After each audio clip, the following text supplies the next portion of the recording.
कार्तिक शुक्ला हरि प्रबोधिनी एकादशी। ब्रह्मा जी बोले, हे मुनिश्रेष्ठ, आप पापों को हरने वाली पुण्य और मुक्ति देने वाली एकादशी का महत्म्य सुनिए। पृथ्वी पर गंगा की महत्ता और समुद्रों तथा तीर्थों का प्रभाव तभी तक है जब तक कार्तिक मास की देव प्रबोधिनी एकादशी तिथि नहीं आती। मनुष्य को जो फल 1000 अश्वमेध और 100 राजसूय यज्ञों से मिलता है, वही देव प्रबोधिनी एकादशी के व्रत से मिलता है। तब नारद जी ने पूछा कि हे पिता, एक समय भोजन करने, रात्रि को भोजन करने तथा सारे दिन उपवास करने से क्या फल मिलता है, सो आप विस्तार पूर्वक मुझसे समझाइए। ब्रह्मा जी बोले कि हे पुत्र, एक बार भोजन करने से 1 जन्म और रात्रि को भोजन करने से 2 जन्म तथा पूरा दिन उपवास करने से 7 जन्मों के पाप नष्ट होते हैं। परंतु जो वस्तु त्रिलोकी में न मिल सके और दिखाई न दे, वह हरि प्रबोधिनी एकादशी से प्राप्त हो सकती है। मेरु और मद्राचल के समान भारी पाप भी नष्ट हो जाते हैं और अनेक जन्म में किए हुए पाप समूह क्षण भर में भस्म हो जाते हैं। जैसे रूई के बड़े भारी ढेर को अग्नि की छोटी सी चिंगारी भस्म कर देती है, वैसे ही विधि पूर्वक थोड़ा सा पुण्य कर्म अनंत फल देता है। परंतु विधि रहित चाहे अधिक किया जाए तो भी उसका कुछ फल नहीं मिलता। संध्या न करने वाले नास्तिक, वेद निंदक, धर्मशास्त्र को दूषित करने वाले मूर्ख, दूसरे की स्त्री का अपहरण करने वाले, पाप कर्मों में सदैव लगे रहने वाले, धोखा देने वाले ब्राह्मण अथवा शूद्र, पर स्त्री गमन करने वाले तथा ब्राह्मणों की भोग कराने वाले, ये सब चंडाल के समान हैं। जो विधवा अथवा सधवा ब्राह्मणी से भोग करते हैं, वे अपने कुल को नष्ट कर देते हैं। पर स्त्रीगामी के संतान नहीं होती और उसके पूर्व जन्म के संचित सब अच्छे कर्म नष्ट हो जाते हैं। जो गुरु और ब्राह्मणों से अहंकार युक्त बात करता है, वह भी धन और संतान से हीन होता है। भ्रष्टाचार करने वाला, चांडाली से भोग करने वाला, दुष्ट की सेवा करने वाला और जो नीच मनुष्य की सेवा करते हैं या संगति करते हैं, यह सब पाप हरि प्रबोधिनी के व्रत से नष्ट हो जाते हैं। जो मनुष्य अपने अपने मन में हरि प्रबोधिनी एकादशी के व्रत को करने का संकल्प मात्र करते हैं, उनके 100 जन्मों के पाप नष्ट हो जाते हैं। और जो रात्रि को जागरण करते हैं, उनकी आने वाली 10,000 पीढ़ियां स्वर्ग में जाती हैं। नरक के दुखों से छूटकर प्रसन्नता के साथ सुसज्जित होकर वे विष्णु लोक को जाते हैं। ब्रह्म हत्या आदि महान पाप भी इस व्रत के प्रभाव से नष्ट हो जाते हैं। जो फल समस्त तीर्थों में स्नान करने, गो, स्वर्ण और भूमि का दान करने से होता है, वही फल इस एकादशी की रात्रि को जागरण करने से मिलता है। हे मुनि शार्दुल, इस संसार में उसी मनुष्य का जीवन सफल है जिसने हरि प्रबोधिनी एकादशी का व्रत किया है। इस संसार में जितने भी तीर्थ हैं, उन सब के स्नान, दान आदि का फल इसी व्रत से मिलता है। अतः और सब कर्मों को त्याग कर भगवान के प्रसन्नार्थ कार्तिक शुक्ला हरि प्रबोधिनी का व्रत अवश्य करना चाहिए।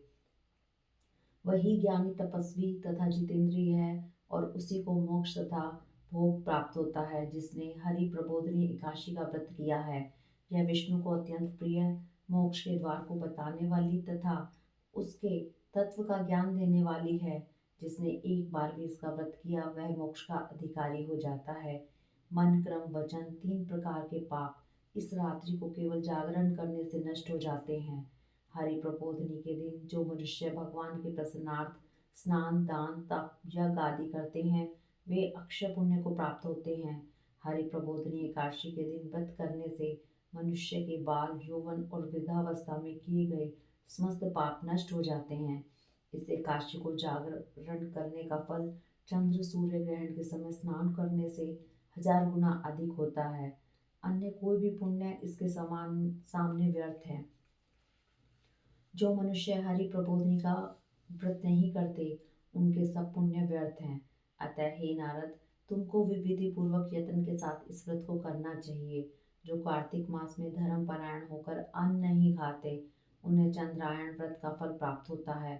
कार्तिक मास में भगवान दान आदि से इतने प्रसन्न नहीं होते जितने कि शास्त्रों की कथाओं के सुनने से होते हैं। कार्तिक मास में जो भगवान विष्णु की कथा का एक या आधा श्लोक भी पढ़ते, सुनते या सुनाते हैं, उनको 100 गायों के दान का फल प्राप्त होता है। अतः अन्य सब कर्मों को छोड़कर कार्तिक मास में मेरे सम्मुख बैठकर मेरी कथा पढ़नी या सुननी चाहिए। जो कल्याण के लिए कार्तिक मास में हरि कथा कहते हैं, वे सारे कुटुंब का क्षण मात्र में उद्धार कर देते हैं। शास्त्रों की कथा कहने और सुनने से 10,000 यज्ञों का फल मिलता है, साथ ही उनके सब पाप पक्ष भस्म हो जाते हैं। जो नियम पूर्वक हरि कथा सुनते हैं, वे 1,000 गोदान का फल पाते हैं। विष्णु के जागने के दिन जो भगवान की कथा सुनते हैं, वे सातों द्वीप समेत पृथ्वी के दान करने का फल पाते हैं। जो मनुष्य भगवान की कथा को सुनकर वाचक को अपनी सामर्थ्य के अनुसार दक्षिणा देते हैं, उनको सनातन लोक मिलता है। ब्रह्मा जी की यह बात सुनकर नारद मुनि ने कहा कि भगवान, एकादशी के व्रत की क्या विधि है और कैसे व्रत करने से क्या फल मिलता है, वह भी आप विस्तार पूर्वक समझा कर कहिए। नारद मुनि की बात सुनकर ब्रह्मा जी कहने लगे कि ब्रह्म मुहूर्त में जब 2 घड़ी रात्रि रह जाए, तब उठकर शौच आदि से निवृत्त होकर दंत धावन आदि करें। उसके बाद नदी, तालाब, कुआं, बावड़ी या घर में ही जैसा संभव हो स्नान आदि करें।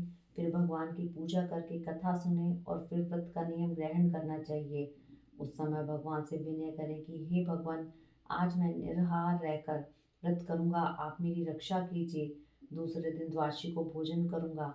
तत्पश्चात भक्ति भाव से व्रत करें और रात्रि को भगवान के आगे नृत्य, गीता आदि का पाठ करना चाहिए। प्रबोधनी एकादशी को कृपणता को त्याग कर बहुत से पुष्प, फल, अगर धूप आदि से भगवान को अर्घ्य देवें। इसका समस्त तीर्थों से करोड़ों गुना फल होता है। जो मनुष्य अगस्त्य के पुष्प से भगवान का पूजन करते हैं, उनके आगे इंद्र भी हाथ जोड़ता है।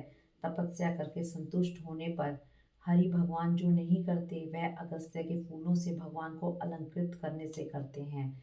जो कार्तिक मास में बिल्व पत्र से भगवान की पूजा करते हैं, वे मुक्ति को प्राप्त होते हैं। कार्तिक मास में जो तुलसी से भगवान का पूजन करते हैं, उनके 10,000 जन्मों के पाप नष्ट हो जाते हैं।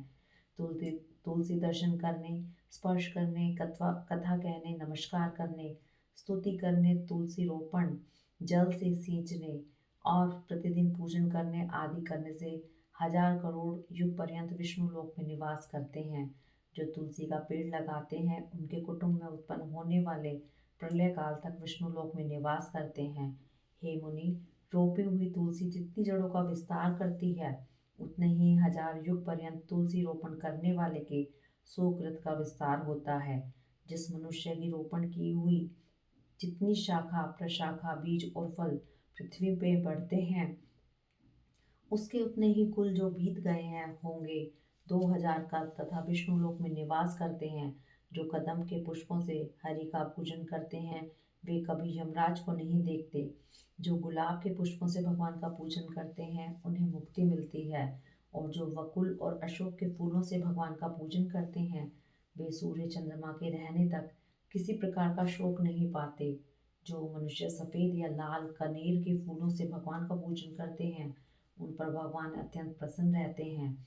और जो भगवान पर आम की मंजरी चढ़ाते हैं, वे करोड़ों गौं के दान का फल पाते हैं।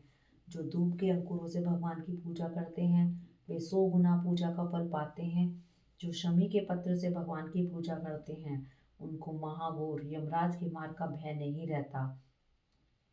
जो भगवान का चंपा के फूलों से पूजन करते हैं, वे मनुष्य फिर संसार में नहीं आते। जो मनुष्य केतकी का पुष्प भगवान पर चढ़ाते हैं, उनके करोड़ों जन्म के पाप नष्ट हो जाते हैं। जो पीले रक्त वर्ण के कमल के पुष्पों से भगवान का पूजन करते हैं, उनके श्वेत द्वीप में स्थान मिलता है। इस प्रकार रात्रि को भगवान का पूजन कर प्रातःकाल होने पर उठकर नदी पर जाएं, वहां स्नान जब प्रातःकाल के कर्म करके घर पर आकर विधि पूर्वक भगवान केशव का पूजन करें। व्रत की समाप्ति पर विद्वान ब्राह्मणों को भोजन करावें और दक्षिणा देकर क्षमा याचना करें। इसके पश्चात भोजन, गो और दक्षिणा देकर गुरु का पूजन करें। ब्राह्मणों को दक्षिणा देवें तथा जो चीज व्रत के आरंभ में छोड़ने का निश्चय किया था, वह ब्राह्मणों को दें। हे राजन, रात्रि में भोजन करने वाले मनुष्य ब्राह्मणों को भोजन करावें और स्वर्ण सहित बैल का दान करें। जो मनुष्य मांसाहारी नहीं है, वह गो का दान करे। आंवले से स्नान करने वाले मनुष्य को दही और शहद का दान करना चाहिए। जो मनुष्य फलों को त्यागे, वह फलदान करे। तेल छोड़ने पर घृत और घृत छोड़ने पर दूध, अन्न छोड़ने पर चावल का दान दिया जाता है। जो भूमि शयन का व्रत लेते हैं उनको शैया, दान तथा तुलसी सब सामग्री सहित देनी चाहिए। पत्ते पर भोजन करने वाले को स्वर्ण का पत्ता घृत सहित देना चाहिए। मौन व्रत धारण धारण करने वाले को ब्राह्मण और ब्राह्मणी को घृत तथा मिठाई का भोजन कराना चाहिए। बाल रखने वाले को दर्पण, जूता छोड़ने वाले को एक जोड़ा जूता, लवण त्यागने वाले को शक्रा दान करनी चाहिए। मंदिर में दीपक जलाने वाले को तथा नियम लेने वाले को व्रत की समाप्ति पर ताम्र अथवा स्वर्ण के पात्र पर घृत और बत्ती रखकर विष्णु भक्त ब्राह्मण को दान देना चाहिए। एकांत व्रत में 8 कलश वस्त्र और स्वर्ण से अलंकृत करके दान करना चाहिए। यदि यह भी ना हो सके तो इनके अभाव में ब्राह्मणों का सत्कार सब व्रतों की सिद्धि देने वाला कहा गया है। इस प्रकार ब्राह्मण को प्रणाम करके विदा करें। इसके पश्चात स्वयं भी भोजन करें। जिस वस्तुओं को चतुर्मास में छोड़ा हो उन वस्तुओं की समाप्ति करें अर्थात करने लग जाएं। हे राजन, जो बुद्धिमान इस प्रकार चतुर्मास व्रत निर्विघ्न समाप्त करते हैं वे कृत कृत्य हो जाते हैं और फिर उनका जन्म नहीं होता। यदि व्रत भ्रष्ट हो जाए तो व्रत करने वाला अंधा या कोढ़ी हो जाता है। भगवान कृष्ण कहते हैं कि राजन, जो तुमने पूछा था वह सब मैंने बतलाया। इस कथा को पढ़ने और सुनने से गोदान का फल प्राप्त होता है। इस प्रकार एकादशी महात्म्य का 24वां अध्याय समाप्त हुआ। फलहार, इस दिन काचरे का सागार लिया जाता है। काचरा, मेवा, दूध, दही, सिंघाड़ा, आलू तथा फल आदि लिए जा सकते हैं। हरिओम तत्सत।